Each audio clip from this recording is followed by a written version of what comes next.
China, a country known for world manufacturer and 21st century economic superpower. In this decade, something happening in Asia, Asia Pacific and Africa that all are interlinked with one country, China. In Sri Lanka, Hambantota port has been an economic disaster. In Asia Pacific, China's outreach is causing a fuss. In Djibouti, the only place in the world China has a military base. Before going further, please consider subscribing for curiosity meeting videos. China has faced criticism for its lending practices to poorer countries and therefore vulnerable to pressure from Beijing. But that is rejected by China, which accuses some in the West of promoting this narrative to tarnish its image. It says there is not a single country that has fallen into so-called debt trap as a result of borrowing from China. China is one of the world's largest single creditor nations.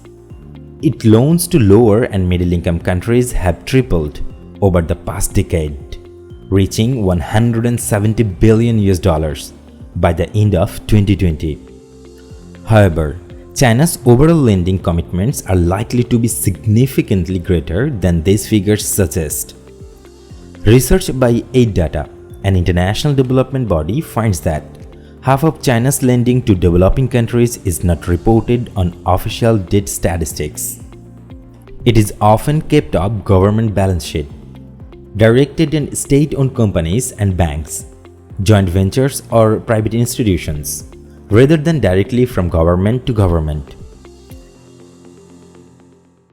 There are now more than 40 low and middle-income countries, according to Aid Data, whose debt exposure to Chinese lenders is more than 10% of the size of their annual economic output or GDP as a result of this hidden debt. Djibouti, Laos, Zambia and Kyrgyzstan have debts to China equivalent to at least 20% of their annual GDP. Much of the debt owed to China relate to large infrastructure projects like roads, railways and ports, and also the mining and energy industry under President Xi Jinping's Belt and Road Initiative. China lends money to other countries, which end up having to cede control of key assets if they can't meet their debt repayments, an accusation that's been long denied by Beijing. One example often cited by critics of China is Sri Lanka, which years ago embarked on a massive project in Hambantota with Chinese investment. But the billion-dollar project using loans and contractors from China became mired in controversy and struggled to prove viable, leaving Sri Lanka saddled with growing debts. Finally, in 2017, Sri Lanka agreed to give state-owned China merchants a controlling 70% stake in the port on a 99-year lease in return for future Chinese investment. There are other parts of the world where Chinese lending has also proved controversial, with contracts whose terms could give China leverage over important assets.